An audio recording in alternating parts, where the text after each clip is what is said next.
And I'm all right. There we go. And we're live, and we're live, and we're back to Yeah. another episode of Evil Live.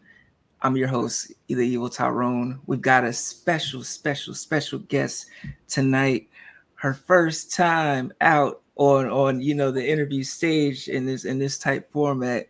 We got Jupiter in the building. How are you doing tonight, Jupiter? I'm well. I'm excited to be here. Thank you so much for inviting me.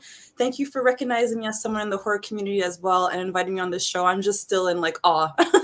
Happy to be here. Oh yeah, no worries, no worries at all. I saw your page. You had a lot of horror stuff on there, and it's just wicked. If you guys have not checked it out already, I put it at the bottom of the screen. She's on Instagram. Follow at From Jupiter with Love underscore. Just some amazing content, and she's a fellow nerd and content creator, and she's just out here doing her thing. Awesome cosplayer. Like I said, check her out, check her out. But we're here because she's a horror fan. And I'm excited, whenever I find someone new to talk horror with. So are you excited? Are you excited, Jupiter? I'm so excited. My face is hurting from smiling already. Let's take it down a notch. I'm super Oh, excited. oh yes, oh yes. All right. Now Jupiter, she is from Canada, right now. Now she is we were just talking before we actually kicked the live on about stuff like Terrifier and stuff like she can't check it out right now, folks. So do not hit her with the Yes. spoilers. Yeah, do I'm not hit. trying not to watch stories. If I'm not watching your stories, don't take it personally. I don't want to see any spoilers. I'm trying to find a reliable stream, but it's not available to watch in Canada, and Screambox is not available in Canada either. So Boo, I know. boo. Even when Scream 5 came out, I had to wait like maybe 3 months before I could see it. It was crazy. Oh no, Yeah, no. Well, I'm glad. Well, you know what? I'm hoping one day that that's going to change. I'm hoping that one day that's going to change. That we can one day be in a world where there are no regional gaps as far as media. There shouldn't be. Me and a buddy over in Japan should be able to watch the same movie at the same time. I You know. agree. I agree. And I think I'm gonna look into more of that because I'm like, why? Like, what is the reason behind it? So it's unfortunate. Even like we were saying, the new Hellraiser, I can't even watch it because Hulu's not available in Canada either. Yeah, it was. Yeah, I'm excited, because I saw it. It was really good, so I'm excited for you to hear your thoughts when you finally do get a chance to check it out. I heard good things as well. I've seen a couple of people who are posting, their reviews about it. So I did, again, I don't want any spoilers, but I did go and say, what did you think about it? I'm hearing that, the Cenobites are really cool. I'm hearing that the story is very good, well done. So I'm excited for that. Oh yes, oh yes. Soothing Smooth says, "Hey, love the Funko Pop Oh, collection." thank you. It's crazy. I have like 200 Funkos. It's getting out of hand. Thank you Oh, so much. 200. It's crazy. Whoa. Yeah, I know. Whoa, that's no, that's amazing because I did see a few of your posts. They were just like in a stack, and I guess you and your partner were like putting them on the wall and stuff like that. Like Yes. I'm just like, oh my god, I can't. Like I think we have, what, I don't know the exact number, but we've got a couple on display. We've got a Doug Funny and Patty Mayonnaise, and then Oh, nice. what's the other one? Amy Winehouse and L from Death Note. Oh, So nice. Oh yes. my gosh. No, I have like Funkos behind me. I have in front, and I also have in the living room. It's insane. I love Funkos. Oh My yes. very first one was Catwoman. They are addictive. I agree. I'm seeing the comments here. Funkos can be addictive. They're so addictive. It's wild. Oh yes. Oh yes. Yes, definitely. Hello, Mika, and thank you everybody for stopping in. Tonight, checking out the live. We're getting to know Jupiter a little bit more, and speaking of well, transitioning to horror. One of the other things that I noticed about your page was some of your horror tattoos, which I'm impressed by. Like I really love when people have a good horror tattoo. Thank So you so how much. many horror tattoos do you have? I have a full leg sleeve. Let me count the characters really quick. 1, 2, 3, 4, 5, 6, 7, 8, 9, 10, 11. We've got 11 characters on there. Wow. Yeah, I started this sleeve in 2019. I don't know if I can get up and show you really quick. So it started off with the Freddy Krueger here. Nice. That was the first one. Then I got Jason. I kind of went with like my favorite characters first. So I've loved Freddy since I was a kid. Yeah. Probably one of the second horror franchises I got into when I was younger. So we started with Freddy, and then it just kind of went on from there. Gonna start the other leg too very soon. Wow. Wow. I'm so jealous. I've got to get my horror tattoos on. Every time I see one, every time I see, someone with one, I got to get it. I always tell myself I got to get at least three, at least a good trio, It's very nice. Honestly, like I love it. I'm planning on getting some more. Next year we're gonna start on the other leg. So I have plans for it. I definitely want Candyman because that's actually the first horror movie I've ever seen in my life. So Yes. there's so much more going on. Oh yes. Now speaking of Candyman, you said the first horror movie you ever seen in your life. So let's talk about, your introduction to horror. How did you get introduced and, fall in love with the genre? This is a great question. So I remember when I was young, my parents had a lot of movies. My parents growing up were movie lovers of all genres.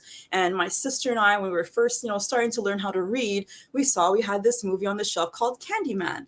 And us being children, we were like asking mommy, "Oh, we want to watch Candyman." Like we think it's like a kid movie where like they're giving out candy. And I remember my mom was like, "No, no, no, it's not a kids movie." And they're like, "Well, why would it be called Candyman?" And my dad's like, "Absolutely not. You guys aren't watching this." My family's originally from Jamaica, so my father went to travel to Jamaica, and then Yes. we're alone with mom, and mom is just like, "Okay, we can watch it, but you can't tell daddy." We're like, "Yeah, yeah," and again, thinking that we're gonna see some candies and things like that. And I was probably like 7. When I saw this movie. The movie came out in 1992. I was like 7 years old when I saw it for the first time. And that's where it all started. I didn't sleep well again until I was 21. To give you reference, I'm 31 years old. Like, did not sleep well again until then. But that was really the first horror movie that I saw. And, even as a kid, I was just enveloped by the story, the whole, the race issue, of course, with Tony Todd and all of that, Oh, seeing yes. where the origins came from. And it really, really got to me. And for a while, though, after seeing that movie, my sister and I were just like, wow, we're obsessed with that. Then we moved on to Chucky, we moved on to Freddy and things like that. But for a while, I would say I was a little bit away from horror until I was 21. And I started seeing this guy who was obsessed with horror. Like he lived and breathed horror. So he was more into like kind of zombies and things like that. So he got me into the Evil Dead. And we were just, right? I love the Evil Dead. Yes. We Yes. were talking and I was just like, have you ever seen Candyman? And he was just like, no, I've never heard of it. And I'm like, okay, look, I haven't seen the movie since I was a child. It scares me, but let's do it. And we rewatched it, and that's when I was really like, this is honestly like I couldn't appreciate it as much as a child with the heavy themes that actually are in that movie. Oh Uh, yeah. and now like I actually have the original VHS behind me. I had to bribe my mom to give it to me. And so Oh, that's the old school, and that was the one that was it. That's the one that you grew up with. yeah, Wow. yeah, oh yeah. This is let me just grab it really quick. Yeah, this is the original. It's got some wear and tear on it even. No, that's amazing. That's Yeah, that's that is something you keep forever. That's exactly. No, when I asked my mom for it, she's like, I hope you're not selling it. I'm like, no, no, mom, no. Like, I want this to be with me. Like, it's honestly, it was the first horror movie I ever saw, and I just like that the story is deep. It's not just a story about like, I mean, I love slashers, don't get me wrong, but it's more than just a slasher story in that respect. And the heavy themes, even just seeing the projects, that's one thing I love about that movie because just the projects in general is a scary place, right? So I find it adds to like the grimy feeling of the movie, and that adds to the fear of it as well. hmm And again, the story you can't go wrong with the whole story behind Candyman, where it all came from. So yeah, that's yes. where it started. Yes, yes. Got a few people saying VHS is iconic. Yes, I agree, Susan Smooth. Yes, hold on to that VHS. We got Christine in the building. What up? Hello. Now you mentioned Candyman. Have you seen some of the sequels? Yes, yes, yes. To be honest, the sequels, like the older sequels from the 90s, I like them better than the new Candyman by Nia DaCosta. Gotcha.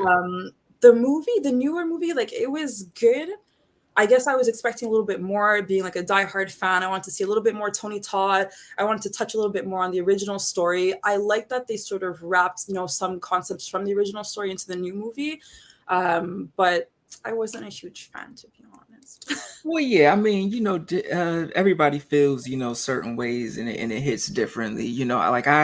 I enjoyed the movie for what it was. Like, it wasn't like a perfect movie, and I do enjoy the original one, uh, you know, a lot more than the latest one with Nia DaCosta. And I think it gets heavy at a certain point. Like, I feel like the the weight of the newer one is a little bit heavier than the original one, especially now that I'm like, older. Like, I just turned 34 not too long ago, and it's like just the themes and stuff, like you said, as watching a movie, especially a horror movie with these type of themes, watching it as a kid versus watching it as an adult, like, you're picking up on things that you weren't necessarily picking up before, Yeah. even not just with that movie, but with other movies, because you even like you may pick up on, like, oh, this is real sexist, or this is real, homophobic, or this is real racist, like, just certain things that you pick up on, rewatching these old movies. It's a but it's a time. It's a time. Mika says Candyman was talking about so many issues: gentrification, poverty, interracial relationships. Yeah, it was touching on a lot. Yeah. It's definitely more than, the typical, like, Bloody Mary type story, where it's like, say my name in the mirror, and so many times, and then, you get slashed up. Which brings me to, do you watch American Horror Stories? No, I don't. No. Oh I saw yeah. the first season and then I kind of fell off. Well, I mean, it's up and down. Like, some seasons are really great, and some seasons are like, you don't even really got to check them out. But I they've started got Asylum. I think that was the second season. Asylum. Yeah, Yeah, Asylum. and then I was just, oh. It's very. The funny thing is, I watched Asylum the first time I watched it, and I was just like, I'm not following what the hell is going on here. And then years later, like, I meet my fiance, and she's like, Asylum is great. Okay, let me go check it out again. And then I checked it out, and I absolutely loved it. I think sometimes, like, I Yeah. wasn't. I guess sometimes I'm like not in the right headspace to, soak up something. But there's in American Horror Stories, they have a series where, like, they have a few seasons where every episode is a different story. Okay. So one of them is Bloody Mary, and it's told, it's black women, basically. And it was interesting, how they did that. And they just did something new that I had never seen, with the lore. It was definitely something dope. you Maybe know I'll give it another chance. I told myself as well that I need to also rewatch the new Candyman, the Nia DaCosta one. I told myself, I saw it in theaters and I just went in with these crazy high hopes. And then later I'm reading reviews and I'm reading things. I'm like, maybe I just didn't go in with the right headspace. And I think it's important sometimes to, revisit things and rewatch them. Oh yeah, oh yeah. But you mentioned you're a big fan of Evil Dead, which I love. It's one of my favorite horror movies of all time. So which Evil Dead would you say is your favorite? I love the second one, Evil Dead 2, but no, honestly, no. Somewhere, Army of Darkness, it got a little bit more of the horror comedy to it, but I Yeah. think it's still really good. But I mean, the second one is definitely my favorite. But I just have such vivid memories of Army of Darkness. I've watched that a million times with my mom. I just recently rewatched it with my partner as well. But the second one, I love it. Awesome, awesome. The What second about one, like, you? my personal favorite is the first one, but I really have a strong appreciation for the second one, just of where they took it. But Army of Darkness, it's like they took it to a whole nother level with the horror comedy aspect, and, the I'll swallow your soul, and, this just like, it's just a good time. It's a good Did you time. watch the series? Yes, I yes. loved it. Yes, yes. I I watched the series, and then I rewatched it. It's something that I can just throw on. It's like an easy watch for me, because it's so goofy. And who doesn't love Bruce Campbell? You know, like Right? he's I just found it kind of followed more of the Army of Darkness kind of flow, where it's like a lot of comedy put in there, but also was a little bit darker than Army of Darkness, I found as well. But I really appreciated that. It took me a while to watch. I only watched it this year, to be honest with you. People are like, if you like Evil Dead, watch it. I'm like, oh, I don't want to ruin it. You know, sometimes you have like a vision of something. You're like, I just don't want to like add to it or change it or ruin it. But I was really grateful that I actually finally watched it. It was so, so good. oh yeah, oh yeah. Especially like the first season, it had Jill Marie Jones in it. Yeah, Yes! I was just like, yo, this is wild, and she was so good. She was Right? so good, you I was know. not expecting that. I'm like, oh my gosh, we know you. Yeah, yeah. So Awesome. so awesome. Now my next question would be, do you have a favorite horror subgenre? Subgenre. I'm a slasher girl. I am all about the slashers, and I have to say science fiction as well. I don't know if we can put that into horror as well, Yes, but yes, we yeah, can. we can. Okay, Yeah. awesome. Yeah, you know, like movies like The Faculty. I absolutely love that. That's one of my favorite movies ever. Also, Pandorum. I don't know if you've seen Pandorum. Pandorum. No, I'm gonna put that on my list. Yeah, Pandorum. honestly, I won't give any spoilers because you know I'm anti-spoiler. But it's basically, you know, these people who are sort of in deep space, and something malfunctions with the ship, and some people end up sort of transforming and evolving on the ship. So it's sort of like them against the people who have it. And I'll leave it there. But it's honestly a really, really great movie. All right, I'm going to check that out. I'm going to check that out. I Yeah. love that you love The Faculty because throughout the years, like The Faculty does not get the credit it deserves. But when I talk horror with people and they bring up The Faculty, I'm just like, yo, like you gotta like we're friends automatically. We're friends automatically Right. because you know it's it was its own take of like the invasion of the body snatchers, the thing type, and it was just, but they made it their own, and Yeah. I loved everybody in it. Everybody did their job, you know. It's a great movie. I have like a really soft spot for like anything that's like late, like to mid 90s. And I think that's just like an amazing movie, an amazing time. Josh Hartnett was amazing in that as well. Haven't seen him in something that was that good since, you know, like I just love that movie. Honestly, I can almost recite it backwards, backwards, forwards, everything.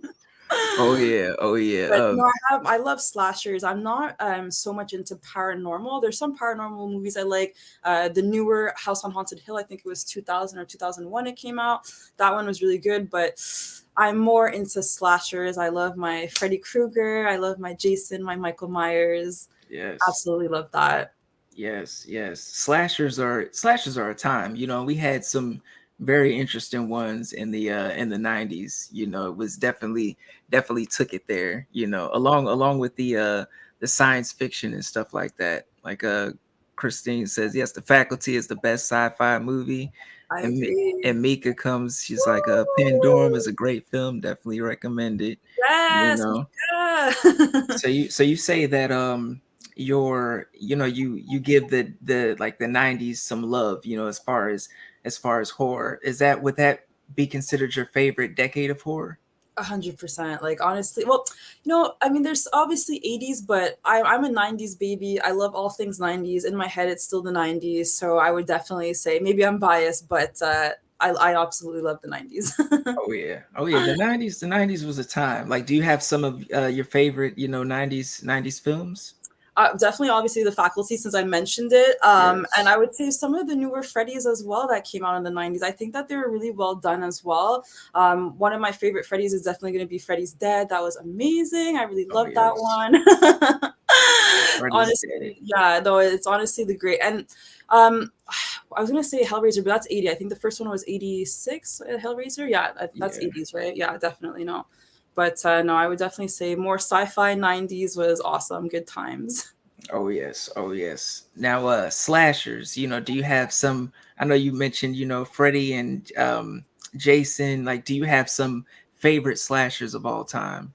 Well, he's new and you're wearing his shirt, but I've got to say, Art the Clown. Like, Yes. this movie, when I first saw Terrifier, I just couldn't even believe that it was a newer movie made in 2016. I'm like, just the energy of it says kind of 80s, and just the story behind the whole entire story, I was like unexpecting it. And as much as I like slashers, things that are overly gory. Sometimes I'm more into the spooky. Sometimes when it's overly gory, I'm like, oh my gosh, what's going on? But for the amount of gore in this movie, I'm like, I love it. I honestly think that Damien Leone did an amazing job, and that's how Art the Clown ended up in my old school horror like leg sleeve. I had to put Art the Clown in there. He had to be make a feature in there. Oh yeah, oh yeah. Art the Clown. The first time I saw him, I'm just like, what the fuck is going on here? You know, and just with just the teeth and just the way he's silent and just his demeanor. And I one day I started smoking. I went out in the living room. I'm chilling. I put on the Terrifier, and I'm just like, oh my god, like this shit is next level. Just the way he was moving, and just because it's funny, because it's like he's not like stereotypically intimidating, but just the way he moves and the way you're just like, what the fuck is going through this motherfucker's mind? Just like that scene when he's walking and he's got the woman's like her flesh on him. He's wearing her flesh and shit. I'm just like, what the fuck is this? Right. And like you said, he's not that intimidating in the sense of like even that restaurant scene when they first see the girls first see Art the Clown, that he's just there, one's taking selfies with him and things like that, because he just seems like this random guy that's dressed up, non-threatening. Uh-huh. And then he's just like completely psycho, and he's riding his little tricycle and everything. Like, and just the creators as well, like Damien Leone, like these are people like you saw the other day, like they reposted my tattoo, they respond. I Oh think that yeah. that's really cool too, that they're such down to earth people. And I mean, I'm sure as it gets bigger, they might kind of lose that. But just for now, I find that it's super cool. And I can watch that movie over and over again. I even have like a cool Terrifier knife that I bought from a guy called Dead Dave Designs. He makes a lot of different horror merch and stuff like that. Yes. Yeah, Dead Dave. Oh my gosh, he's Yes. Yes. awesome. He's amazing. And I even have some Art the Clown art. I went to Montreal Comic Con, and there was this really great artist who does these amazing prints. So I bought like a really nice print from him as well. I think that this is like one of like the most amazing slashers. Like we said, I can't see part 2 for now, which is very sad, but I'm Yeah. gonna do my best to find somewhere to stream it.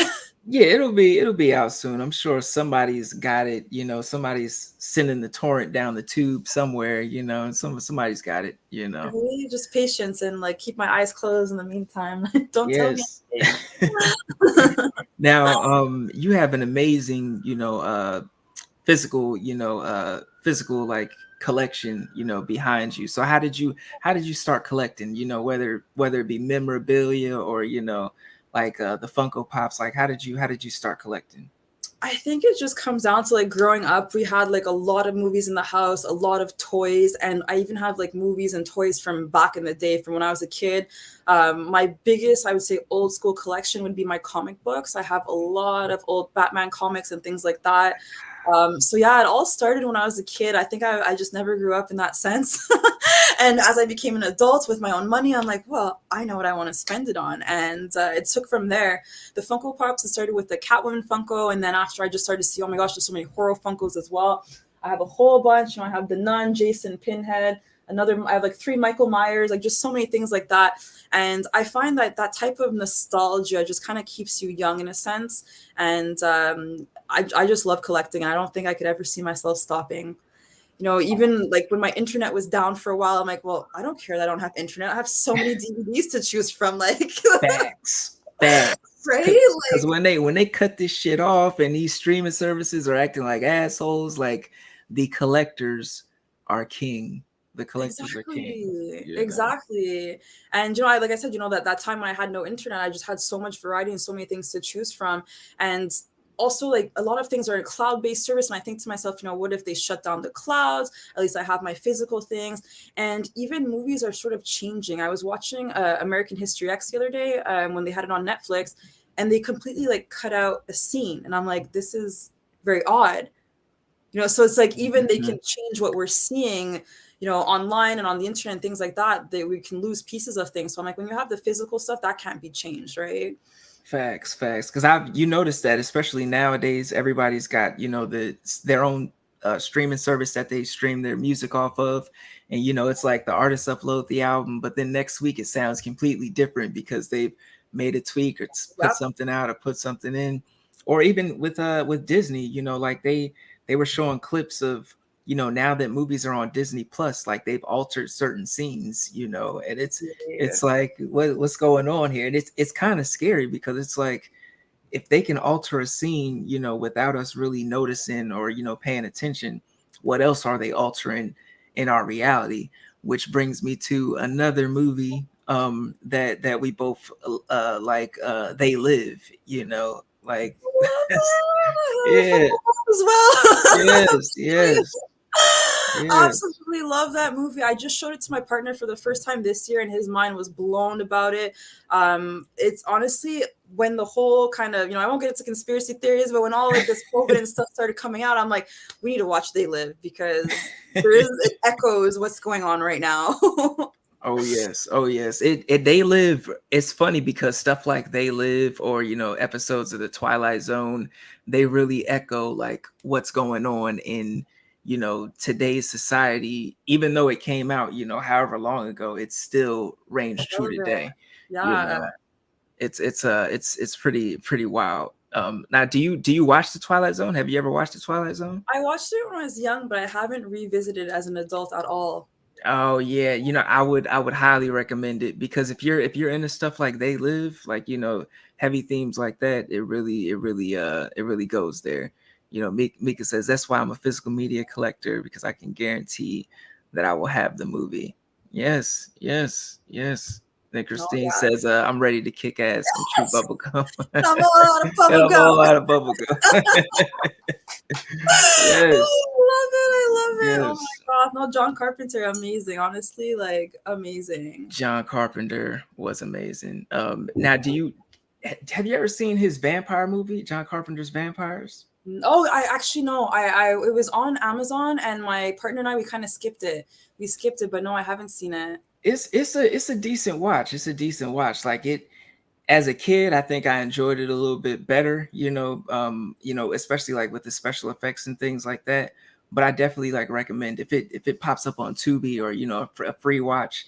I'm thinking, Definitely is there a scene with like a motel and they're partying in like a motel? I think maybe I have yes. seen it. No, I have seen this. I have. I'm like, wait, no, Okay. I'm lying to you. I'm lying to you. Let me backtrack. No, I do remember this movie. Yeah, Oh yes, oh yes. I highly recommend maybe it's time for a rewatch because I I think it I, I is. highly recommend that one. I I'm highly just recommend. seeing bits and pieces of it. I'm like, wait, there's a motel scene I remember, and they're partying with the vampires. And yeah, no, I have seen this.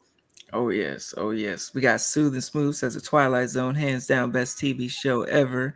Mika Vampires is so good. I think it's so underrated. Yes, yes. We got and then she says the hotel scene was Yes. bananas. Okay. I think that's why it stuck with me. I'm like, it's like probably the only scene I remember right now. Yeah, it was wild because it was the thing that got me is because a lot of times when you're into a vampire movie, we're starting dark and dreary, and there's lightning and thunder and rain coming down, and the vampire they're walking in with their cape and everything's sexy, and there's candles and shit. But in vampires, the way they started it off was it was broad daylight, Yeah, I actually and remember, and they were coming up on like a hive or something. yeah, Okay, yeah, yeah, I've yeah. seen this movie. Yeah, that shit. I was as a kid, I was just like, yo, this is bananas. This is wild. This is wild. But yeah, we could John Carpenter, he's a legend. He's definitely a Honestly, legend.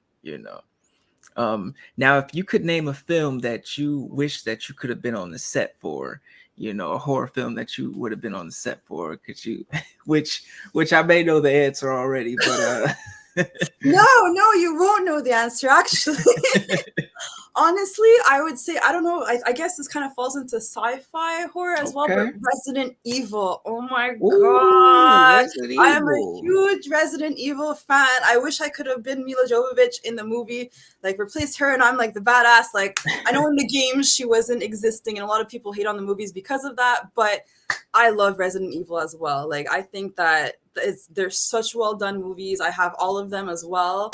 I would have loved to be like one of the badasses in that movie. Yes, yes, Resident Evil, especially like the first one. When we first saw her on the screen, then you got Michelle Rodriguez in there. It's just like it was Yes. just badass, women, doing their thing.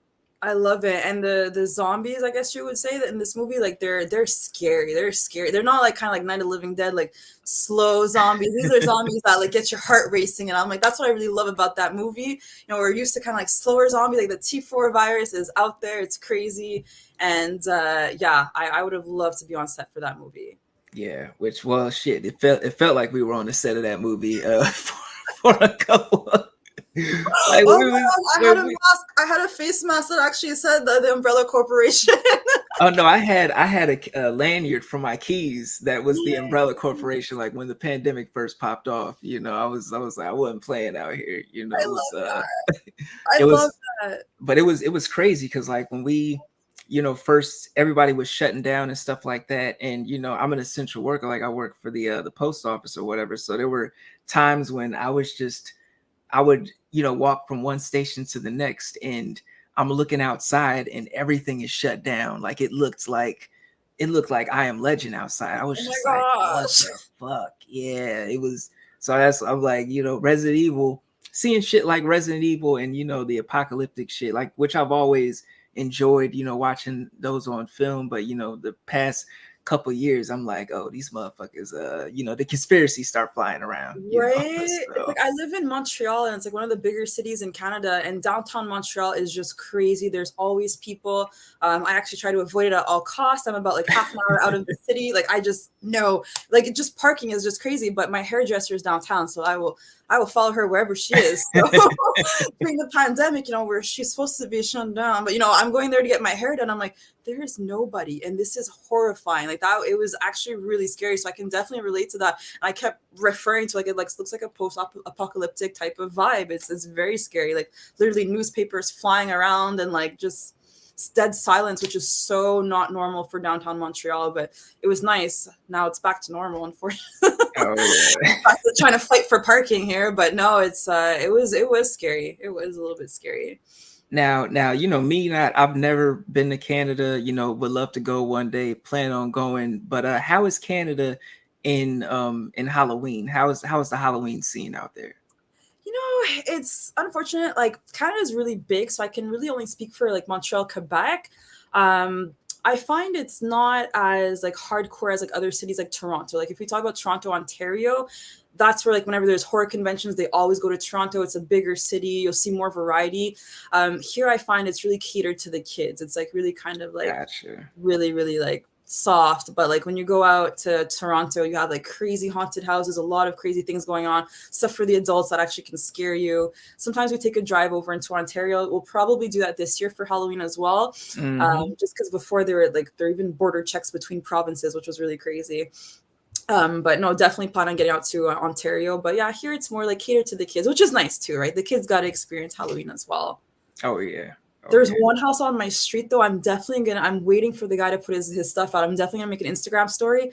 His house is crazy. He has like a giant, like life-size Mike Myers out there. He Oh has a shit. Jason, yeah, he has like a graveyard going on. There's like Chucky coming out from the ground. Like it's just wild. Like I like his house like makes me wish like everyone else decorated like that. So I drove by the other day. I'm like, oh damn it, he only has like one or two things out. I'll be back.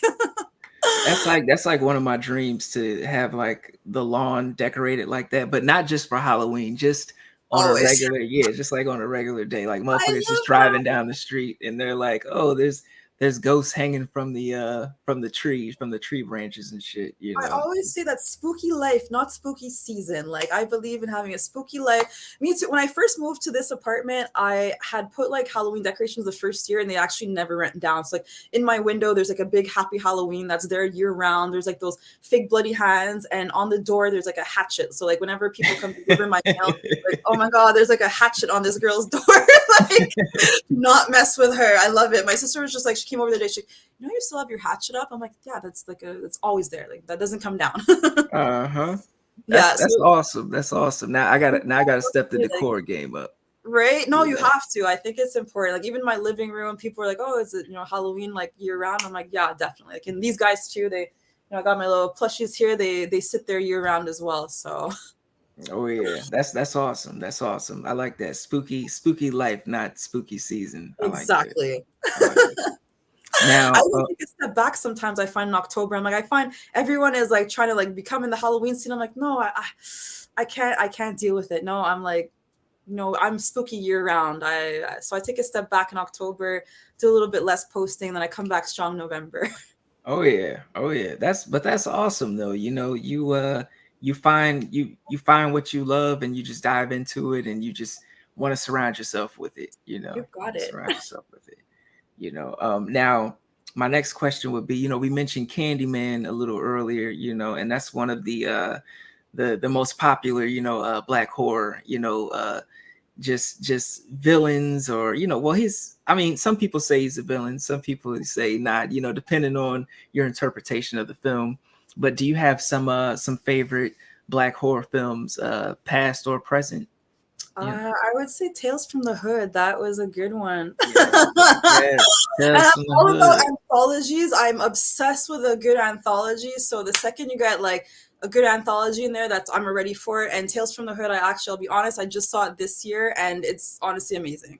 It's Yes, amazing. yes. No, And Leprechaun too. The Leprechaun with the Leprechaun in the Hood as well. Leprechaun in the Hood was it's something you could throw on anytime and just have a good time, especially if people are over it. It's like it's one of those good time movies. It's Um, underrated. I think it's great. Like have like a nice little joint and just watch it. I think it's honestly a great, great movie. oh yes, oh yes. No, I agree. I agree. Now, do you have you said you watch Tales from the Hood, you know, do you have a favorite story from there? Honestly, I'm trying to think. I like all of the stories from Tales from the Hood. Honestly, I'm trying to think what was the one that marked me the most. Because it was a lot of there was a lot of heaviness, you know. They put a lot of horror in there, but also a lot of, you know, social commentary in there as well. And I think that that's like the strongest thing in movies. I love when you can watch a movie and you see that it's not just pure like anarchy, it's not just pure like chaos. Same thing with Candyman, it's not just a movie about a slasher. Yes. But no, honestly, I'm trying to remember like if there was like one story that really stood out to me. But my partner and I, we like completely loved the entire movie. Like every Oh story was yeah. amazing. Oh What yeah. about you? Did you have a story that you really liked? You know what? I think the story, well, one of the stories that stuck out to me like as a kid and still sticks out to me as an adult was the one with the little dolls, the voodoo dolls. Just seeing that image, just it was just uh it still creeps me out to this day. Like I cannot watch that scene after a certain time Oh my of gosh, night because, you know, I'm gonna have to cut a light on or you're something. Or hilarious. yeah, or put some like some relaxing or some meditating ASMR on to cool me down. Because some people they watch they have their ritual for after they watch like a spooky movie. Like what would you say that you, because I put on like relaxing ASMR. So what would you put on after you watch like something that just truly terrified you to maybe to calm your nerves or something like that? I put like any type of anime, like Cowboy Bebop is normally my go-to. The obviously the original Cowboy Bebop, and Yes. just this year's giving me that thing about the voodoo doll scene. It's kind of like me with the Candyman. I remember the bathroom scene. That was the scene that really stuck out to me. With the little boy in the bathroom as a child, like that just horrified me. And Yes. even now, as an adult watching, I can't even fully watch that scene. And even after like I watch Candyman, I have to watch my Cowboy Bebop and just go into my meditative state. Awesome, awesome. That's awesome because I've, you know, no one's ever said, "Oh yeah, I watch anime," to, you know, to after seeing horror. But that's awesome. You know, it Cartoons. stands out. Yes, cartoons. You know, because it used to be like before ASMR. It used to be cartoons for me. Like I would put on like King of the Hill, something like King of the Hill. You know, Yes. to mellow out. You know, but yeah, it's just awesome. Everybody's on a different, you know, on a different page with it. You know. Now you mentioned anime, which brings me to, you know, you're heavily into cosplay. So how did you get into cosplay, especially, you know, horror cosplay? Yes. My sister and I, we've been dressing up since we were kids. Like we always loved dressing up, whether it was Halloween or not. We had a million costumes. Even like through college, whenever she would have a birthday party, it was always like a theme of something, you know, okay, it's the wig theme or this theme or that theme. So I think like just being a lover of horror, I'm like, you know, how can I incorporate my love of horror and my love of dressing up together? And it just became like horror cosplays. I have so many more new cosplays that are coming up. I'm really excited to share that, but I'm keeping some Yes. things under wraps. But I love dressing up. I think it's really cool to like pretend to kind of be somebody else for, you know, a time being and really kind of envelop that character. Oh So yeah. it's really just about like also like making my own stuff. So like normally I don't buy like a full costume. Like I'll buy pieces, you know, I'll go on Amazon. Like even the nun I just did, I'm like, okay, I bought the socks separately. I bought the top separately. You know, like everything was all like, you know, put together. So it kind of explores that creative side as well. So Oh I'm yeah. I really love my favorite cosplay. Ooh. Yeah. What's your favorite cosplay? Horror or non-horror? I would say, if we're talking horror, I don't know if you saw, I got that really amazing bedazzled scream mask, Oh yeah, I from did. Yeah. Gay Glitz and Galore. Gaia, sorry, Gaia Glitz and Galore. She does amazing masks. That mask has become my favorite mask play to do cosplay. My mask to do cosplay with. So I recently did one that was on my I'll say my VIP site that was really, really nice. It was really well received. So that would be one of my favorite horror cosplays. But cosplay in Awesome. general, Sailor Moon. Sailor Moon. Yes, I did some Sailor Moon. I absolutely love Sailor Moon. That was one of my favorite, the first anime I watched growing up. I was never like a Dragon Ball girl, but Sailor Moon was always one of my favorites. So I sort of did a couple different Sailor Moons. I have a few different versions on my Instagram, and I have a new one that's going to be coming up as well next month. Awesome. Awesome. Yeah, like the masks, the scream mask, the bejeweled, it was a standout. I would say it was definitely a standout because we go to the Spirit Halloween store every year, and everybody's got their scream mask, but I had, when you pulled out the bedazzled, the bejeweled one, I was like, "Oh, that's I've never seen something like that." It was Right. It nice. was someone who just sent me because I used to go to Arizona a lot. I had one of my ex partners that lived in Arizona, so I was traveling there a lot. So I have a lot of friends out in Arizona, and it was one of my friends who was like, "Oh my god, check out this local creator here," and she sent me the link to her page. And I was like, oh my gosh, I have to have a mask at all costs. Like at all costs, I need to have one of her masks. And what's cool is you can ask for different styles. You know, some people just want, you know, straight bedazzle of just, you know, regular colors, but I want like the blood leaking down from the face. And Oh yeah. right at first I had told her that I just wanted it from the eyes, and then like halfway through after like she had started, I'm like, okay, no, like, I don't know how far you've gone. I'm like, but I need to have some blood coming down from the head. And she's like, no, I got you, girl, I got you. And with the exchange rate, honestly, what I paid for this mask was crazy, but it's like one of my most prized possessions. I absolutely love that mask. I cannot wait to get another one. I just got the devil ghost face there with the horns from Dead by Daylight. Yes. So I want to like send it out to her and have her bedazzle that one as well. Oh, that's It's gonna be awesome. right, like oh, her masks are amazing. So I definitely see Scream. Scream is definitely one of my favorite cosplays to do. Awesome, awesome. We got some love. Mika said love Sailor Moon. Used to watch it every day before school. Love Tuxedo Mask. You Yes, know, and then Tuxedo Mask was the one I wanted to be Sailor Mars. I love You know. it. Oh I want yeah. to do Sailor Venus cosplay because she had Artemis the white cat, and I have my white cat that follows me around everywhere. So I'm like, that's gonna be an awesome cosplay to do Sailor Venus. But I'm gonna, for my next Sailor Moon, like without giving away too many spoilers, I'm gonna incorporate some horror into it. So you Oh, guys, okay. it's gonna be a different version of Sailor Moon. I'm very excited for that one. Okay, stay tuned. Stay tuned. Yes. Now, the way I discovered you was through another, digital creator, cosplayer, she's psychotic, she was posting your stuff, and I was just like, oh, this is dope. So how does it feel to be in the horror community in 2022? Because growing up, we didn't always have this. We had, you may have known someone who was really into horror, but or you may have, if you were lucky enough, you had friends who were really into horror, but for the most part, like, it wasn't necessarily like widely accepted. But now, in the year that we're in, and just the way the internet works, like, we can just bond and collaborate with all these different people who just share the same interests and passions that we have, So how does it feel, to be in the horror community? I love this question, and honestly, that it feels really amazing. Like you said, it's not something that you can necessarily talk about with everybody. And I used to feel like, people are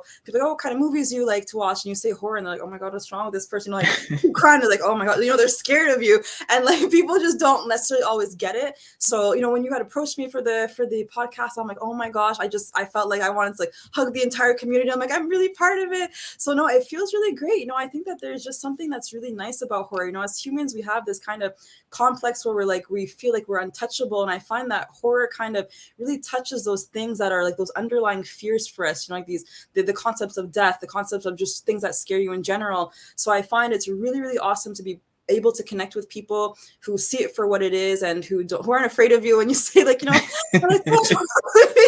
I used to always like pretend I'm like, I like comedies, like, like comedy is great. But yeah, like you said, the internet has brought so many people together, and it's not taboo anymore. It's not something you have to be ashamed of or scared to say that you like, because we all like it for our own reasons. And I think that it's really great to connect with people and to have these conversations where everyone is open and you don't feel judged. You just feel like, oh, people are curious. So I think it's really great. Honestly, I'm so happy to be here. Oh yeah, oh yeah. Like I discovered a few people. It's like because when you're not seeing, like when you're looking for a lot of horror online, especially like YouTube, you see a lot of people that don't necessarily look like us on the top. So it's like you got to scroll down, you got to scroll all the way down to find a few people, and I found a few Black women that were really super into horror, Ivory Littles and Xena, the real queen of horror. And I started following them, and I fell down a rabbit hole, Yeah. and I was like, oh, this person, that person. And next thing you know, it's just all these people that share the same love for it, and a lot of them who look like us, and it was amazing to see. It was amazing to see, because sometimes, like when you don't see that all the time, like you think it may not exist, Yeah. so Yeah, especially where I live, honestly, like it's a very more of like a predominantly white area. And I was even talking about that with my partner when I told him I was going to be coming on this show. And like, I was showing him She Psychotic's page and other horror girls page, who are women of color.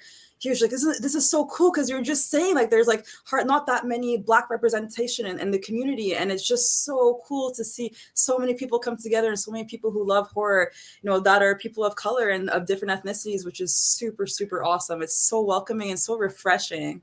yes, yes. It's just to see it and to feel it, and everybody's been so nice. Like I don't think I've met like an asshole like in the horror community. Like everybody is so chill and so accepting, no matter like what your background or what you're into. Like everybody is just like, oh hey, you like Terrifier, let's chop it up. Let's Let's talk chop it about up. it. Yeah, exactly. Even Gaia, the girl that made my mask, we were talking, and she was just like, I've never seen Terrifier. I'm like, oh my gosh, like you have to see this movie. It's like everyone is like kind of giving each other ideas, feeding off of each other, sharing different experiences with each other in terms of movies and films and things like that. So it's really, really cool. And I'm just glad to be part of this community and like get to see more movies. I'm gonna get back on the Twilight Zone for sure. Yes, yes. Well, and that's the beauty of it, because there were a lot of things that I hadn't necessarily seen. And sometimes you may feel like self-conscious. You're like, damn, I ain't see this movie, and you feel like everybody else has seen it, but everybody's like, no, if you've seen it, if you just saw this movie this year, it's still fine. Like you said, Right. you just saw Tales from the Hood. It's like, at least you saw it. I'm Right. glad that I'm glad now I have someone else to talk about this movie with, so It's it's just an amazing. amazing thing. Yeah, yeah. Honestly, I love it. I love it. And there's like just so many crazy things happening in horror right now. And I think that it's gonna, as time goes by, more people will feel more comfortable to like come out and say that they're into horror and like join the community and things like that. So I think it's really great. Oh yes, oh yes. Now my next question would be, do you have a favorite do you have a horror movie that you wish you could see again for the first time? Oh my gosh, someone asked me this last year, and it is The Return of the Living Dead. Oh, Oh my gosh, what an amazing, but like I yes. wanted to cry, like what a masterpiece. Like, and aside from Resident Evil, I'm not huge on the zombie movies, but this movie was just so well done. It was like funny at points. It was just, the acting was great, the zombies were great, it was so different. I really wish I could go back and rewatch that movie. Yes, yes, just the whole the brains, when he's walking up, Right? it's like brains, and then He goes on the phone when he's in like the ambulance car. He's like, more more brains. more paramedics. I'm like, zombies talking now, like they sit in like this is kind of sinister, even though this is funny, but this is real sinister. Like you really like this is what y'all doing, Yes. I'm and planning to not watch it for 2 years so that I can rewatch it and it'll be kind of fresh. But no, honestly, if I could go back and rewatch that movie, I would just love to see it with fresh eyes again. Right from the beginning, when the guy is working in that like kind of place with the other guy and they open the canister by accident, like yes. the entire thing is just so amazing. And like, just I was honestly, I was not a predictable movie either. I'm like, it took you places and it was amazing. Honestly, like I found it so entertaining and I wish I could go back and rewatch it. Yeah, I cannot look at containers like that again without thinking of Right. that in some way. Because I'm like, or even if even you may ride by like a chemical plant or something, and I'm like, if that shit gets into the air, who knows how it's gonna, it's gonna cause a rainstorm and it's gonna get in the ground, and then next thing you know, we got some shit going on. And the characters in that movie, just even the I forget her name, slips her name slips my mind right now, but you know who I'm talking The about. famous zombie, of course. The Yeah, yeah, yeah, the blonde. Oh, I can't she's remember. yeah, she's like yeah, I just want to die with a bunch of old people, touching my body and all this, and then you just see the outcome of that. It's just like, Right? oh shit, this was wild. This was wild. Oh, it's such a great movie, honestly. What about you, though? This is actually a really great question. Do you have a movie that you wish you could rewatch for the first time? Ooh, that's a good one. You know what? I'm gonna say Night of the Demons. Okay, Yes, night okay. 1988. Yes, Night of the Demons. It just was so raw, and I just remember my first time seeing it, and it was just it was very it was very scary, just the prosthetics and the story and the fact that one of the people that survived, one of the protagonists, he was black, he looked like me, so I was just like, oh, you made accurate decisions that a black man would make in that situation. So I was just like, yo, Roger for life, Roger for life, Oh my gosh, it makes me think of Tony Todd in Night of the Living Dead in the end. Like he survives, but it's over and they shoot him. Yes, yes. So sad. Sue the Smooth says, Return of the Living Dead. Yes, yes, yes. Yes. It was the running zombie head for me. Yeah, I forgot about that scene.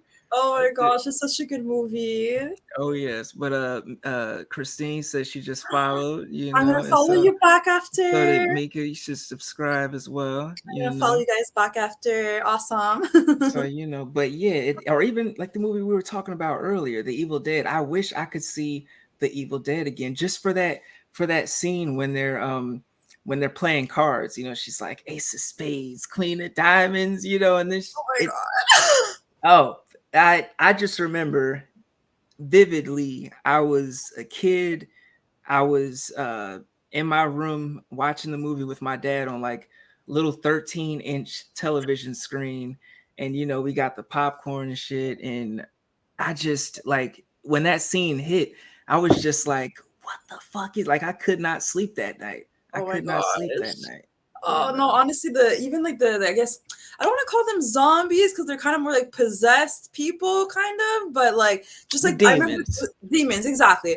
The screaming for me. I remember as a kid, like, there was just so much screaming and that just marked me. I remember having like nightmares where they're just like screaming in my face, and I'm like, oh my god. When I was Yes. rewatching with my partner last, we actually watched that for Halloween last year. I was like, I think the neighbors are probably gonna call the Oh yeah, especially when they're chopping off limbs and they're like, Cheryl, no, you love her, you love her. It's like Oh like we my love it and we're watching the shit, but you think about it, like realistically, if no one knows the context of what's going on and you're playing that shit loud, it's like, what the fuck are you watching? I think my neighbors are used to. They think the hatchet on the door. Like I think people just expect, okay, there's just crazy stuff going on. Hopefully, it's movies. Oh yeah. Now, Mika has a question for you. If you could meet one of your horror icons, who would it be?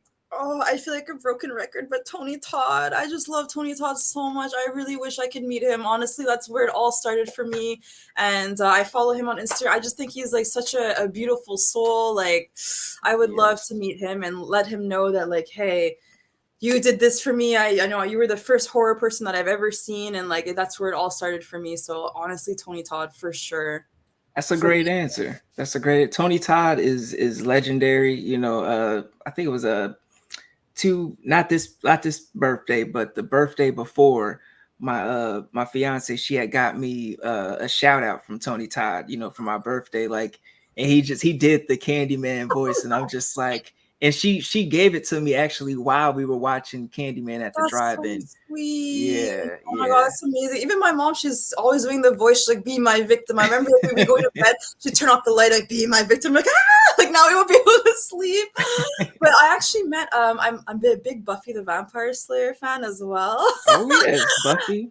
I People met go up for James Buffy. Marsters this summer, which was really, really cool. So Wow. Spike, yeah. So I met him. I got him to sign my Funko Pop, which was awesome. Yes. Yeah, no, it was really cool. But now I'm starting to go to more cons. I'm trying to do my best to kind of meet some more people out there. And you know, previously I wasn't going, but again, next year I'm going to try and get out to Toronto because that's where I don't know, people just don't come to anywhere else in Canada. Like Toronto's a spot. So they have a con that's called Fan Expo. And there's so many great people from the horror scene that were out there this year, but I found out about the last minute. So next year I'm going to plan better and hopefully I can meet some more people.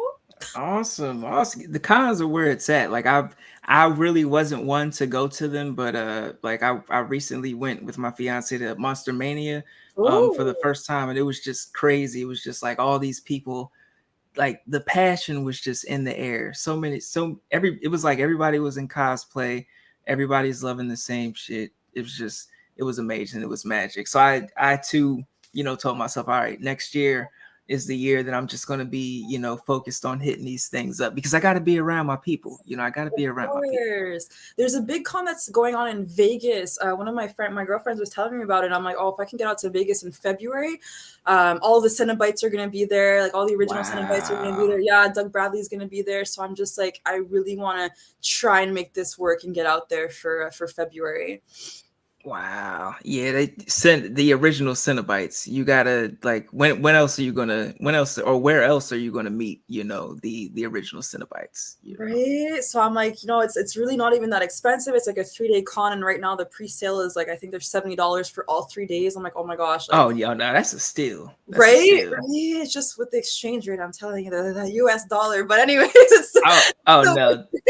Oh, I get it. I get it. We went to Paris and you know, I me being naive and not educated on the exchange rate, I take all this money and I'm like, let me transfer this into, you know, euros or whatever. And I just got totally screwed over, you know. And then when I get over there, they take MasterCard, they take Visa, and I'm just like, oh shit, you I know. did the And same thing. Did you guys go to the catacombs by chance? no, no, next time. Oh, That's definitely somewhere we're gonna check out next time. Yeah. oh, I went to the catacombs. It was really, really cool. It was really creepy, really awesome.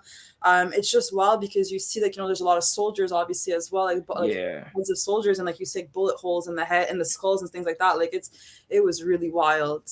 Wow. Yeah. Wow. That's got to be an adventure because you know I watch a lot of French horror, you know, and things that take place in the catacombs. So you know, it's I'm definitely excited to check that out. You know, it's got to be a time.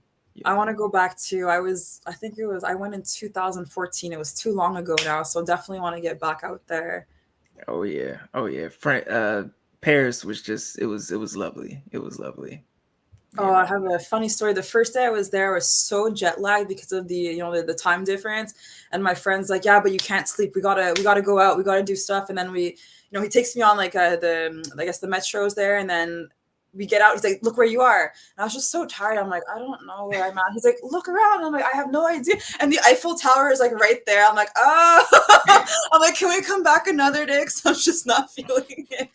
Oh no, I totally understand because when we got there, the first thing we did was take a nap. You know, from the jet lag. The first thing we did, it's like damn, you know, you get to Paris and you're like, I'm finally here. You know, you dream somewhere where you dreamed about going, and you just have your certain experiences, catching the train and not knowing French, and Google being your best friend, all right, let me get here, because we actually went to Disneyland in Paris out there, and Oh, okay, it was nice. nice, and had some French coffee, which is strong as hell. I don't know how the coffee is out in Canada, but American coffee is so weak compared to Oh no, we have some the pretty strong coffee. Where I live, like where I live in Quebec, so we have like a lot of French influence. Like I speak more French in my personal life than I speak English. wow. So yeah, we have like a lot of Parisian kind of coffee shops. We have a lot of Parisian bakeries and things like that. So no, we have some strong coffee there, but nothing compares to like coffee in France. Even pizza in France, I was like, why is the pizza so good?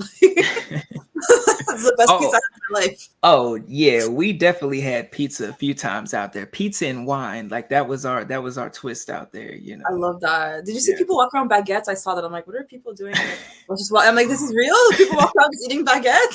Oh, the baguettes, the macaroons, just it was a whole vibe, and another thing, like I didn't, and I don't know if this is a thing in like Quebec as well, but they in Paris they have like I don't, and I think it's like cultural, because I looked it up on the internet, but they stare at you, like people just like randomly, like, just they do not break eye contact. Oh If my you're god. if you're out in America or somewhere else, and you look at someone and then they look at you, and someone may look away or whatever, they do not do that in Paris. They continually, it was like a horror movie, I saw that, but I thought it was because of my French. A lot of people, because my French is obviously different than Parisian French, so a lot of people were like, Yeah. "Oh, say something in French." Like, "Oh, we want to hear your French," So I thought it was just because I was a spectacle. But okay, I guess it's just like a regular thing. I felt like a circus animal. Like, okay, now say this in French. I'm like, Oh yeah, it's funny because we don't know the context, so I'm thinking, oh, they must think we're celebrities, or they must think I'm a rapper or something. I'm like, you must think I'm a horror actor or something. yeah, something. They must think I'm somebody, Right? Oh, but it was that awesome. I remember going to the Eiffel Tower, and I was like, I'd seen American Werewolf in Paris a million times too, and I was just like, I remember the Eiffel yes. Tower scene, and I'm like, I'm here.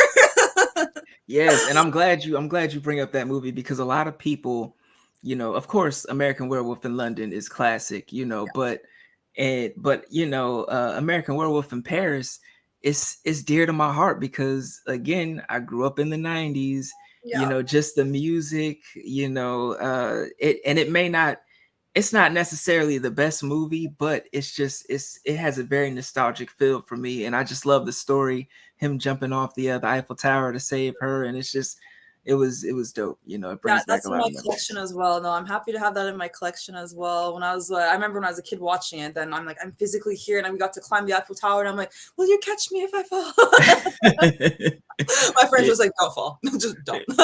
Yes, but when you see it in real life, you see the difference, that they don't really, like, there's an elevator, Yeah. and just certain things. I'm just like, whoa, this is it's very different from how the movie shoots it.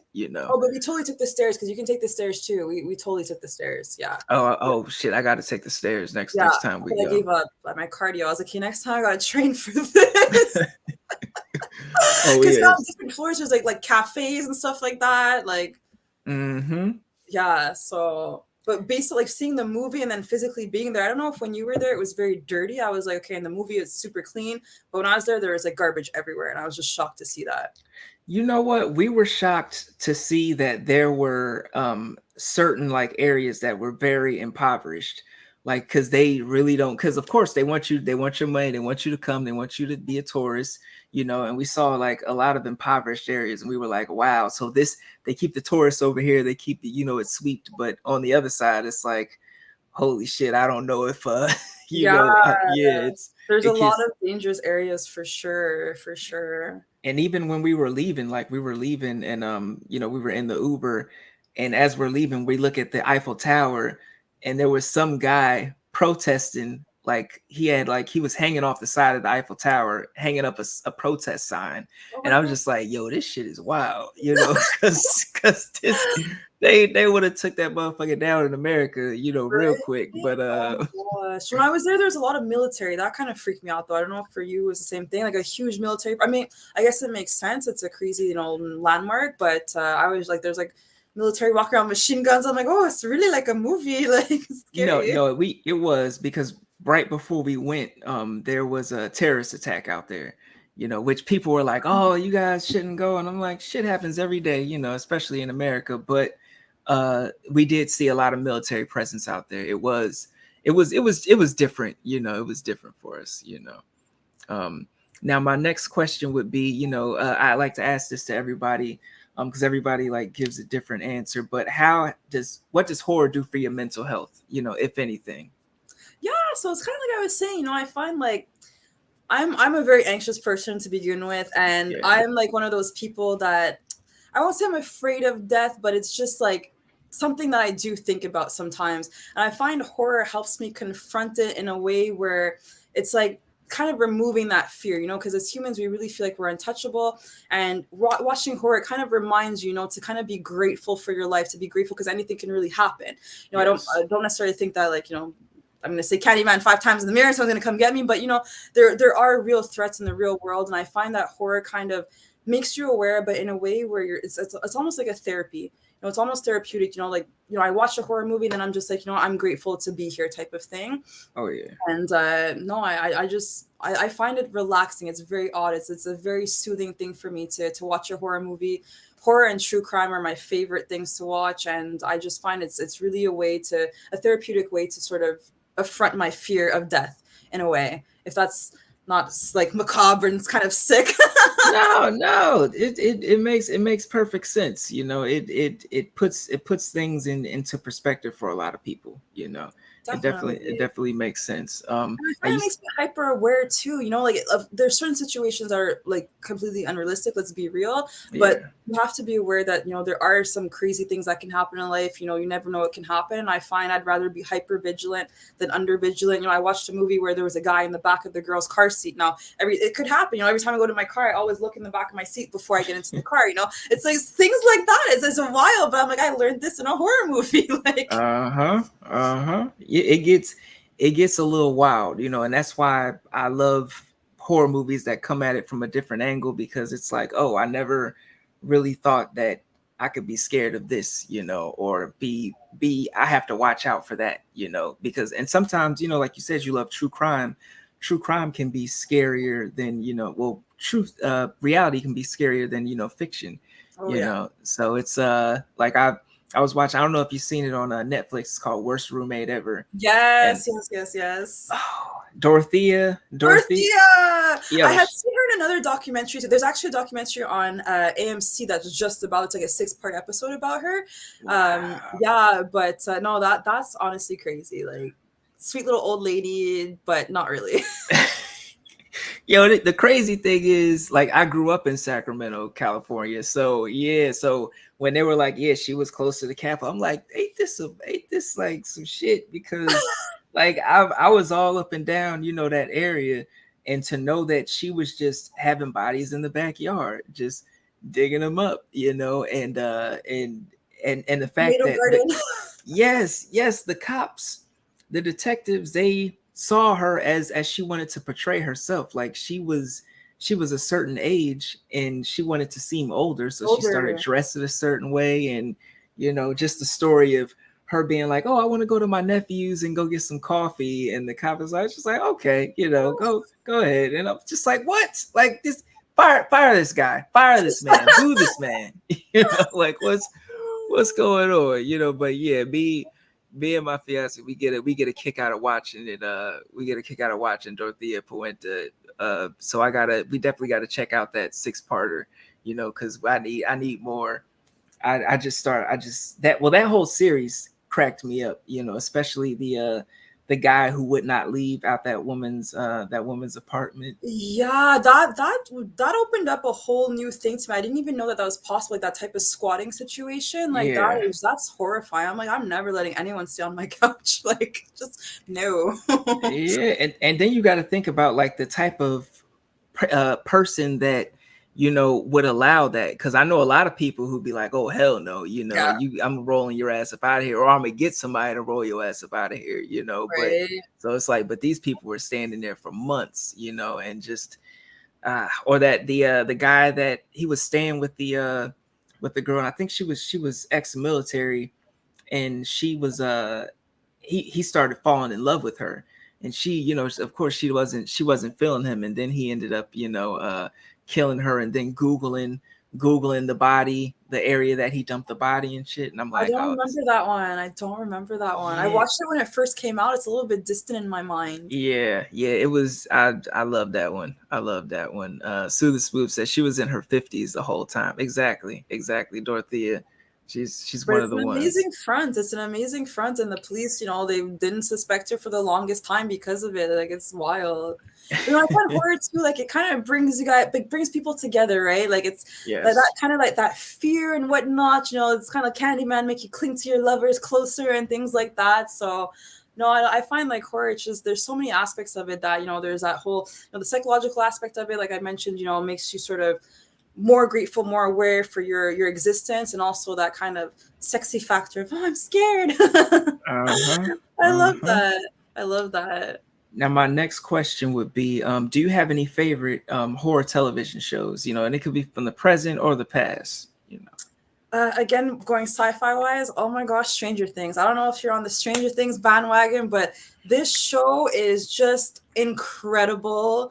Like from the start to finish, it is the 80s vibe again. Like once you bring that 80s vibe, can't beat it. The story is just amazing. I don't like things with too many kids. I don't know. I don't like to see the Yeah. children. Like, yeah, I'm just like, oh, can we see some adults? But like the kids, they captivate you from the beginning, and like the demogorgons, just the darkness of the upside down, the special effects is just out there. I'm obsessed with Stranger Things.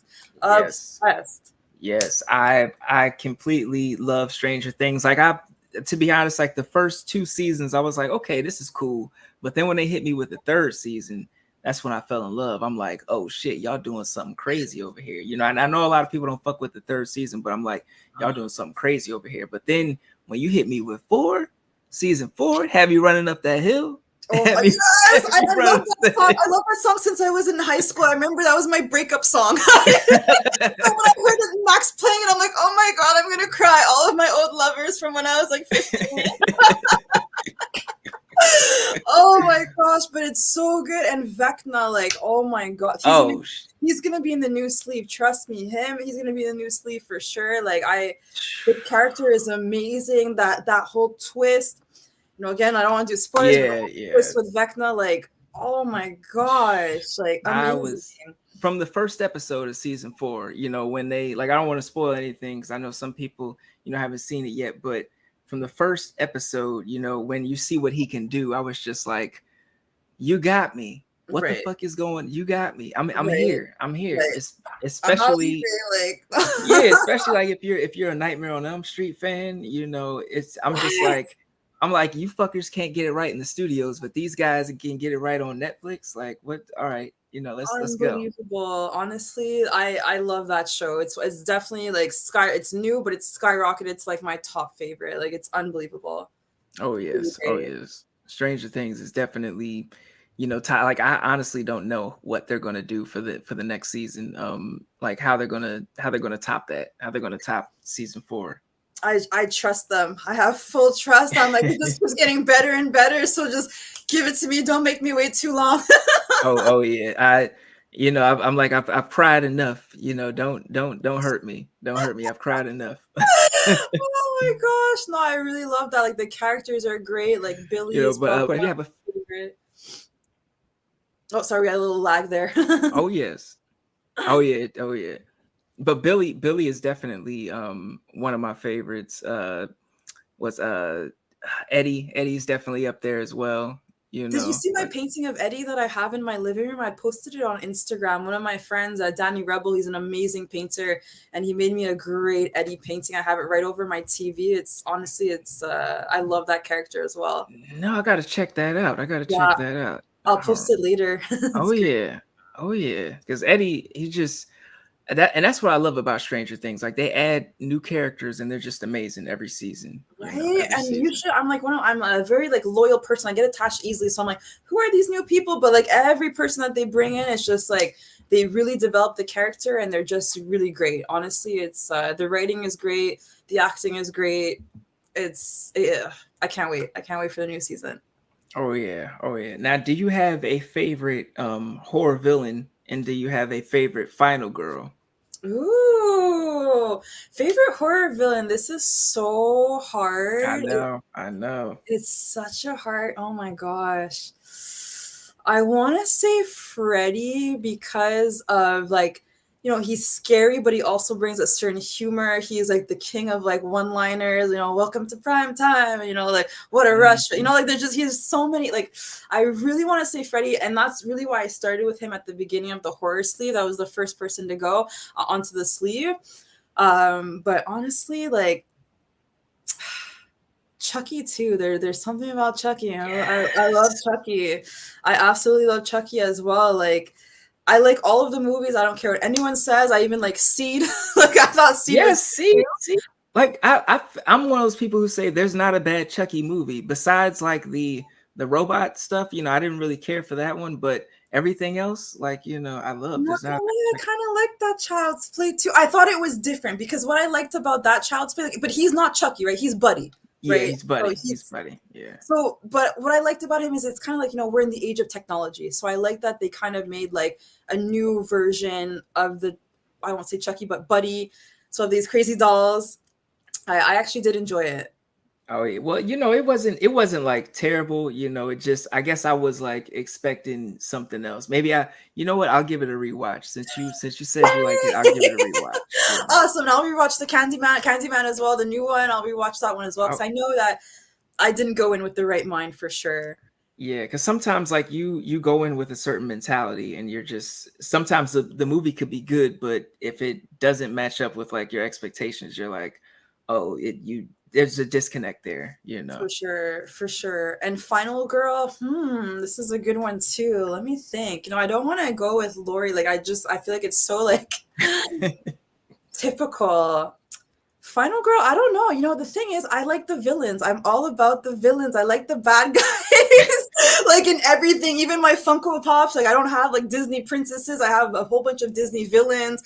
I like the bad guys. No, I do not have a favorite Final Girl. Oh No. yes. Now, well, speaking of Disney villains, who's your favorite Disney villain? Oh, I would say Captain Hook, honestly. Ooh, Captain Hook. Interesting. I love Captain Hook. And it was a quick answer too. I'm like Captain Hook. I literally just acquired that Funko Pop as well, and I'm like, growing up, I remember watching him.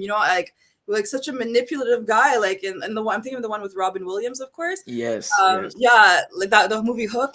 Yeah, I mean, like just that manipulation of your parents don't care about you and this and that. Like I don't know. I just really love that character, honestly. And Maleficent as well. Maleficent was a really, really great character as well. Maleficent was, I mean, she's always been a great character, but what Angelina Jolie did with that role, it was just, that's one and one. She did her thing. She did her Oh thing. my! I I really was love doing a Maleficent. TikTok and it was like, who is your alter ego as a villain? And like they kind of take your biometrics, and I got Maleficent, and I was like, well, thank you. I know I really love what Angelina Jolie did as well. Even in terms of Funkos, I don't have the original like Disney cartoon Funko. I have the Angelina Jolie one. Like it's, I love her. Like, Awesome. it's amazing. I have a little cosplay of her too that I'm gonna be working on as well. I just got like the headpiece and all of that. So yes. Awesome. I'm glad you like Disney villains because I actually own the House of Mouse the House of Villains DVD, like that movie. Yeah, it was I had to it's just all the villains in one spot. Like you cannot, it's just the Amazing. perfect Halloween watch, the perfect Amazing. No, Halloween I've watch. always known about the villains. I always find they're more interesting than the good guys. I'm always rooting for the villains. Oh yeah, oh yeah. Even though like sometimes Disney throws some fucked up ones in there. Like I recently watched The Hunchback of Notre Dame over again, and the villain in there, he's just like, as a kid I was like, oh, this guy's an asshole, but as an adult I'm like, whoa, like you, like how did this get past the censors and all this Oh shit? my Because this god! mother. After we watch it, I haven't watched it since I was a kid. Like now I'm like curious. I'm like, oh, what's going on? Oh yeah, yeah. I definitely recommend you rewatch that one because it goes there. It goes there on some themes. It Yeah, definitely goes there. But you brought up Chucky, so I wonder, have you seen the television show, the I've seen the series? first season. I've seen and like I love the first episode. I was like, oh my gosh, it was really, really good. Like I Yes. haven't found a stream here yet to start the second season. it always takes me a little bit of time, but I actually enjoyed it. I really liked it. Near the end where there was again, I hate spoilers, but I'm gonna just say it, when there was like multiple Chuckies, I wasn't sure how I felt about that when there were so many of him, like the army of Yeah. Chuckies. But so far, like I liked it. I would say like a good 7.9 on 10, definitely. Like I love the whole story with the the father in the beginning, that Oh first yeah. kill. That first kill. Yeah, I it was loved it. fucked up. I Yeah. loved it. Like that was like amazing. Oh my god. I was sad about the cat. Like, don't kill the cat, but whatever. What can we do? What can we do? No, they did some awesome things with that television show. Like I love the fact that, as Chucky fans and as Child's Play fans, like we have so many favorite characters and they pretty much like called everyone back. It was like a Chucky universe. I was like, Exactly. "Oh shit, this was like how come all you guys can't do this shit?" Cuz Right? like I don't take lessons from Chucky, and what they're doing over there. And this one I didn't go in with that high hopes, but again, I'm like, as a horror fan, let me watch it so I can formulate my own opinion. And I was just Oh like, yeah. wow, this is actually good. It's well done. Oh yes, oh yes. Now we are winding down, to our last two questions of the interview, and I want to thank you so far for rocking with us and answering all my questions, and just being an awesome guest. I want to thank you for coming on. Well, thank you for being an awesome host and having me here. I'm so excited. I'm like overly excited. I'm like, oh, sweating. Well, but you see, it's chill. It's love. The horror community is love. Everybody is super super accepting and positive. So everything is everything. But the one of the last questions is, we're getting into an era of the metaverse, and there's going to be a space for horror in there. So if I were to put on, the Oculus goggles and just looking in, and I'm looking into Jupiter's horror verse, what would I see? Like, describe the sky, describe the scene. What Oh, would I into see? my horrorverse? Oh my gosh. Honestly, I would love to see more Freddy. Okay, like I want Oh some yeah. sort of reboot of Freddy. I was just seeing the main actress. She was saying, she wants to come back, perhaps to fight Freddy for one more time. So there would be a lot of like old school people coming back. Um, I would definitely have some sort of new Freddy versus Jason going on. Ooh.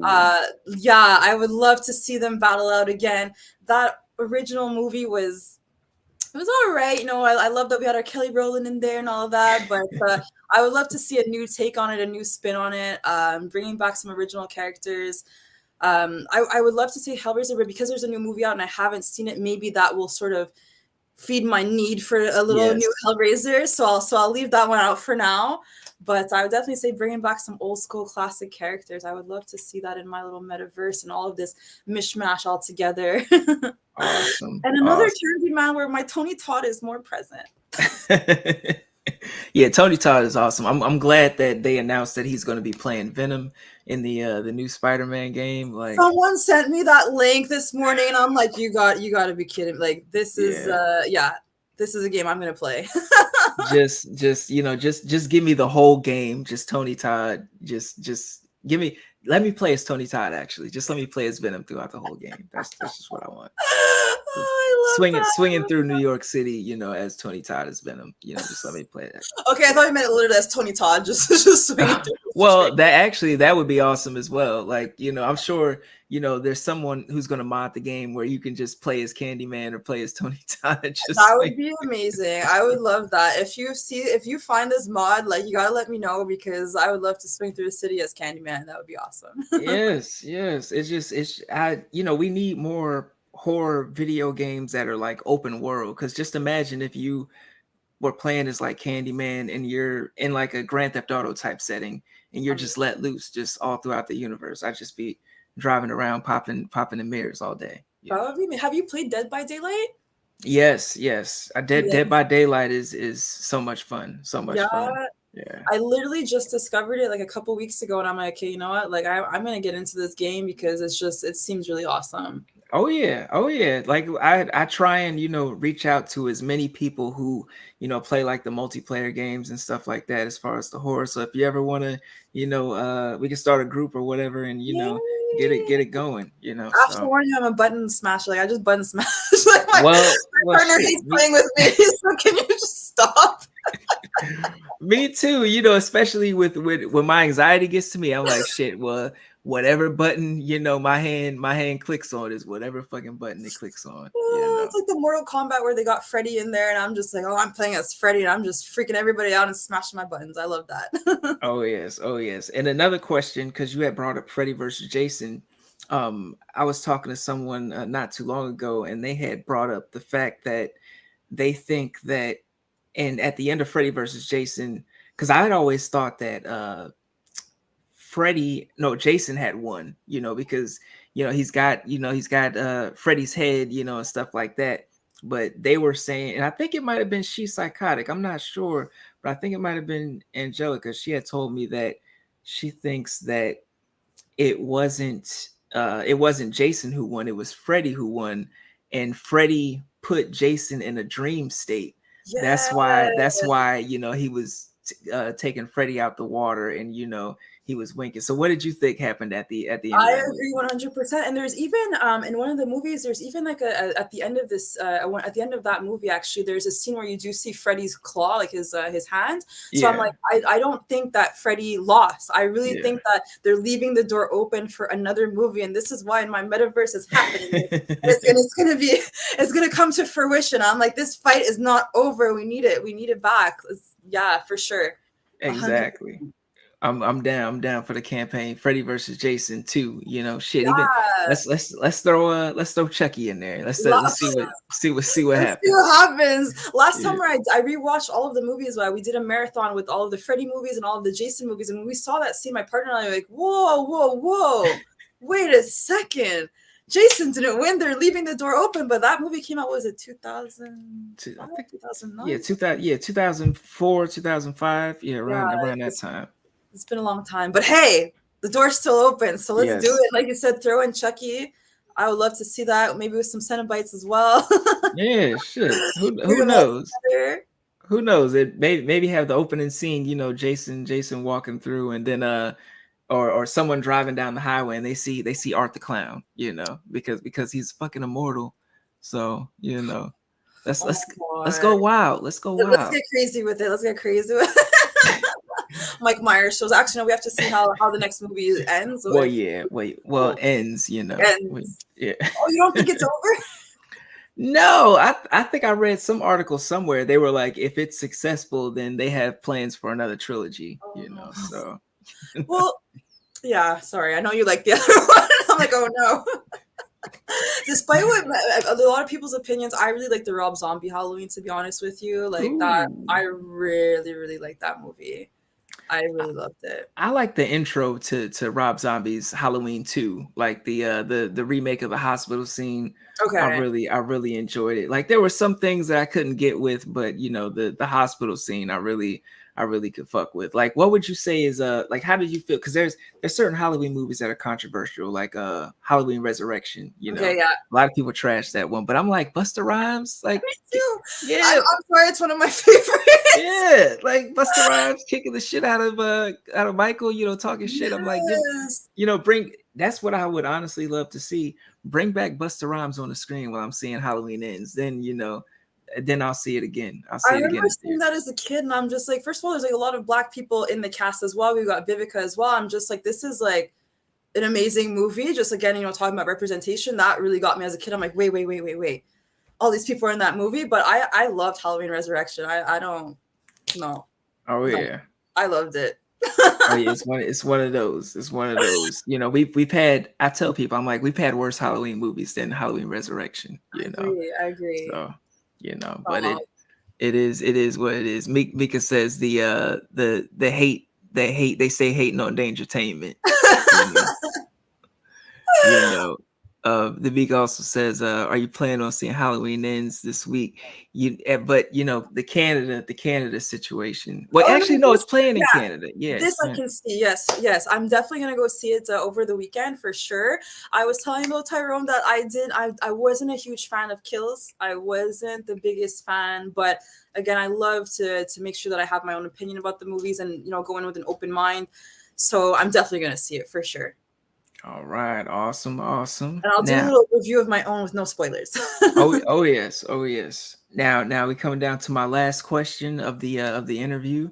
If you could have a horror villain, whether it be like a creature, a spirit, or just a person, just a fucked up crazy ass person, like, and you could spend the day as that, who would it be or what would it be?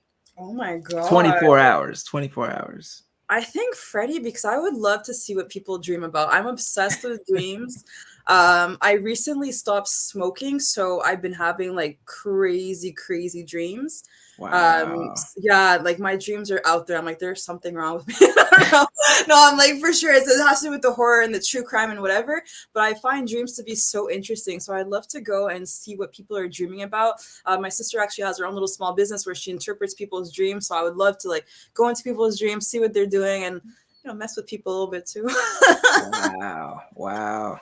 Wow. And I'm into dream interpretation as well. Like you have a weird ass dream. Cause me, I like a lot of people have nightmares about like, crazy shit like clowns and all this shit. But I have like nightmares about tornadoes on a like a consistent basis. So I'm like, Oh my what is god. this about? So I'm like, I definitely need to check out like a dream interpreter, one of Oh, these days, let me know. I can definitely pass it on to my sister if you're interested. She does crazy interpretations. She's been doing that for years. But no, I find dreaming is so interesting because it's something, it's your subconscious and like what is it trying to tell me? Oh yes, oh yes. Now you say Freddie would be you would want to spend 24 hours as Freddie. So I gotta ask the question, and this might be blasphemous, so don't take it any type of way, but Freddie versus Vecna, who you gonna say? Who you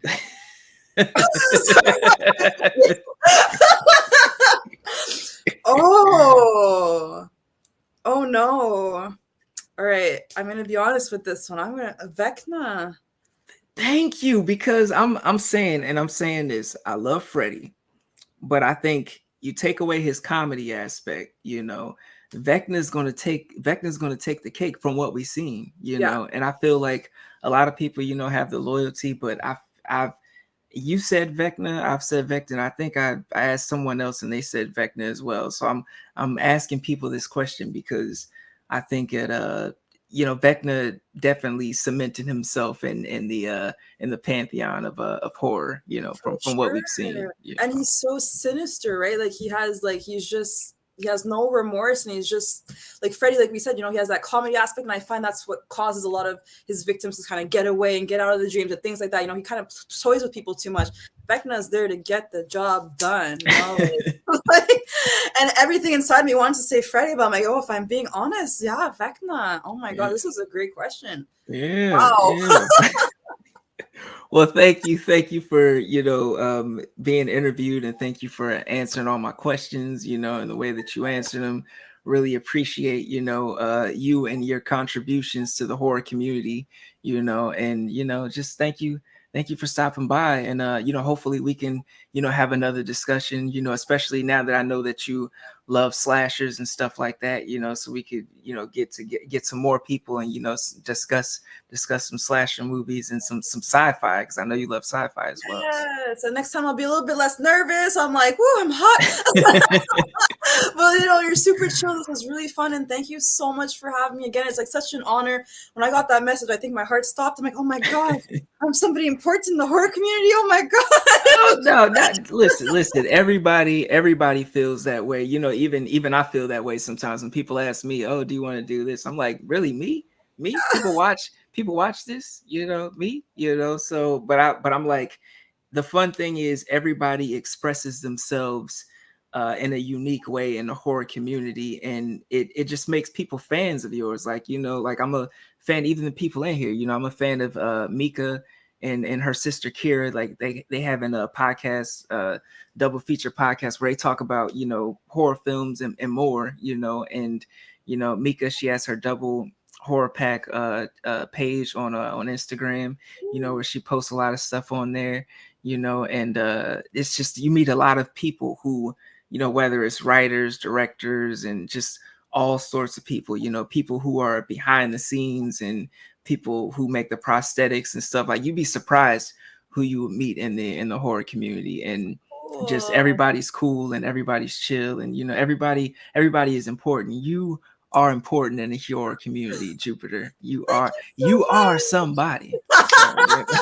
Oh my gosh, I feel like motivated. I'm like, that's amazing. No, honestly, I'm usually a little bit more shy, a little bit more reserved, but like, no, this is really inspiring. And again, I thank you so much. Like, this is such a great opportunity. Now I'm gonna be more calm, more ready, put myself out there more, and I think I'm gonna do some more chats with people. That's awesome, honestly. Oh yes, oh yes. Well, thank you for making, you know, Evil Live, you know, your first stop. You know, I appreciate it. I appreciate it. So much. That You was know. great. All right. Well, thank you, Jupiter, and thank you everybody for stopping by. Thanks, You know, guys. it's been another awesome episode of Evil Live, and we'll catch you next week. We'll catch you next week. All right.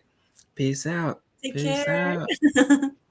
All right. All right. All right.